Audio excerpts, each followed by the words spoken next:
If you bought a truck 3 decades ago, you owned it completely. You held the physical key, you controlled the mechanical ignition, and nobody could stop you from driving it. But if you purchase a new vehicle rolling off the assembly line in 2026, you're no longer the owner. You're just renting the software. Buried on page 134 of a recent federal infrastructure bill is a mandatory requirement that will turn every new car in America into a rolling surveillance node equipped with a cellularly connected kill switch. You can have all the wrenches, sockets, and mechanical expertise in the world, but you cannot fix a government-mandated software lock. Welcome to Industrial Decay, where we examine how corporations weaponize regulation to trap consumers. Today we're performing a complete audit on the 2026 kill switch mandate, the systematic death of the independent mechanic, and why your next car is essentially a digital prison on wheels. Every massive overreach in automotive history starts with the exact same manipulative word, safety. In late 2021, Congress passed the Infrastructure Investment and Jobs Act with barely any public discussion. Inside that bill is a mandate requiring all new passenger motor vehicles to be equipped with advanced impaired driving technology. On paper, that sounds like a standard breathalyzer, but when you examine the engineering required to enforce this system, the reality is terrifying. The mandate requires the vehicle to passively and accurately detect if a driver is impaired without any active input from the driver. You're not blowing into a tube or pressing a button. The car is actively monitoring you constantly. This requires infrared cameras tracking your eye movements, biometric sensors in the steering wheel, and cabin air sensors analyzing your breath.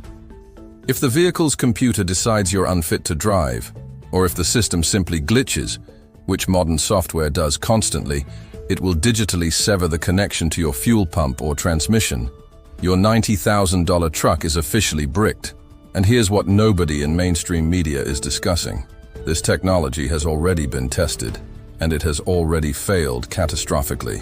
In 2023, the National Highway Traffic Safety Administration ran pilot programs with prototype impaired driving detection systems. The false positive rate was staggering. Drivers were flagged and locked out of their own vehicles for rubbing their eyes, for looking at their side mirrors too quickly, and for wearing sunglasses that confused the infrared camera. One tester reported the system locked him out of his own vehicle at a gas station in the middle of the Nevada desert because the computer detected he was drowsy. He wasn't drunk or impaired. He was tired from working a 12-hour shift. Imagine this happening to you on a highway at night with your family in the back seat.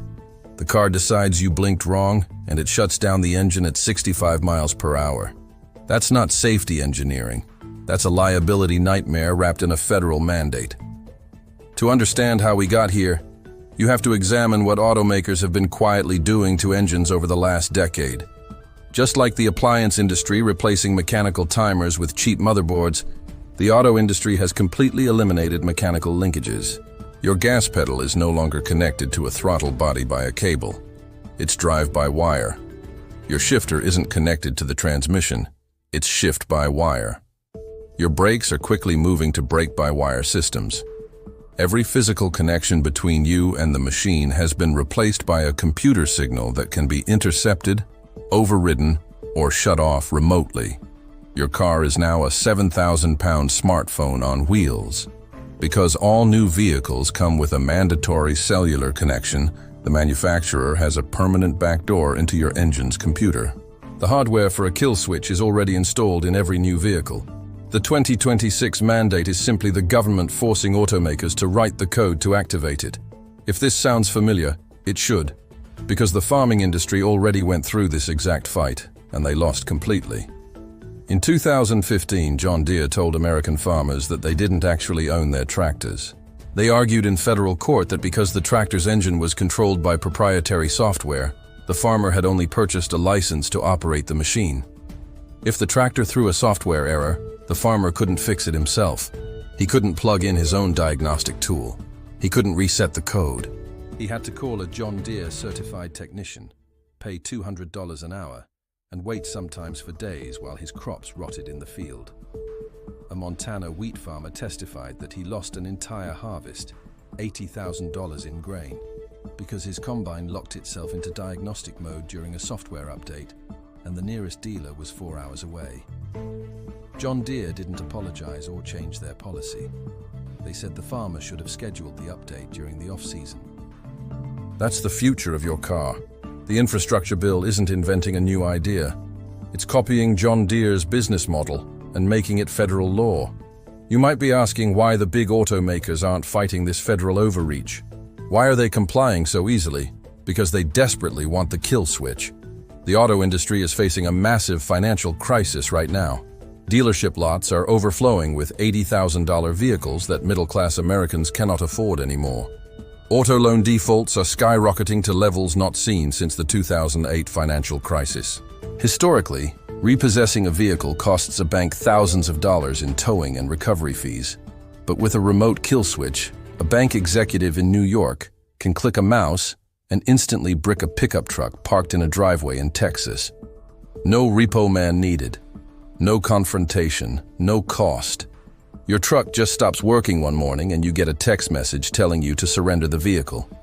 Furthermore, automakers are aggressively moving toward a subscription model for basic features. This isn't speculation or conspiracy theory. This is already happening right now. In 2022, BMW started charging customers $18 a month to use their heated seats. The hardware was already installed in the car when you bought it. The wires were connected. The heating element was built into the leather. But BMW locked it behind a software paywall. If you stopped paying the monthly fee, they remotely disabled the heaters you had already paid for when you bought the vehicle. Toyota did the exact same thing with remote start functionality. They charged $8 a month to use the key fob that came in the box. General Motors announced that starting in 2026, all new vehicles will require an active subscription to their OnStar platform. Certain safety features, including automatic crash response, will be locked behind the paywall. If they have the power to shut down your heated seats for a missed payment, they have the power to shut down your engine. The kill switch mandate just gives them the legal framework to do it without calling it what it actually is. This brings us to the most insulting part of this entire mandate, the death of the right to repair. If your 1998 Chevy had a faulty sensor, you bypassed it. You cut the wire. You swapped the part. You got back to work. But these new biometric systems are deeply encrypted into the vehicle's engine control unit. Automakers call it cybersecurity protection. Mechanics call it a corporate monopoly. If you try to snip the wire to the cabin monitoring camera, the car's computer will detect a fault, throw the vehicle into limp mode and refuse to start. You cannot bypass it with tools. You cannot wrench your way out of it. You'll be forced to tow your vehicle to a licensed dealership and pay $200 an hour just to have a technician reset the software. The same technician who will charge you $150 just to run the diagnostic before he even touches a tool. They're not just taking away your privacy, they're taking away your ability to fix your own property, and they're creating a permanent revenue stream from your dependents. So what's the solution? How do you beat the 2026 trap? Stop buying new cars entirely. Right now, a massive shift is happening in the American vehicle market.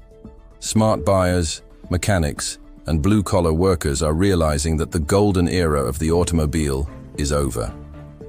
Vehicles built before 2015, before mandatory cellular telemetry and encrypted infotainment screens became standard, are about to become the most valuable assets on the road.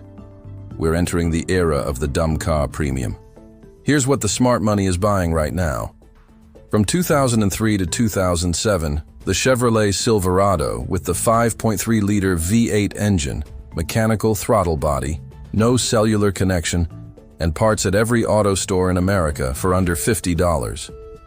From 1999 to 2006, the Toyota Tundra with the 4.7-liter engine, Toyota's last truly analog full-size truck, a timing belt, not a chain, which means you control the maintenance schedule, not a dealer. From 2003 to 2012, the Ram 2500 with a 5.9-liter or 6.7-liter Cummins diesel, a mechanical fuel system that an owner with a wrench can rebuild in a weekend. From 2006 to 2011, the Ford Crown Victoria, the last body-on-frame V8 sedan with zero driver monitoring, zero cellular connection, and a parts network so deep that police departments still run them today. These aren't just vehicles, they're financial instruments. An analog truck with a physical key, mechanical linkages, and zero wireless internet is the only way to guarantee that you actually own what you drive. Stop trading in your older reliable vehicles for these rolling iPads. Fix your rust. Rebuild your transmission. Maintain your analog engines, because very soon an old truck might be the only true freedom you have left on the road.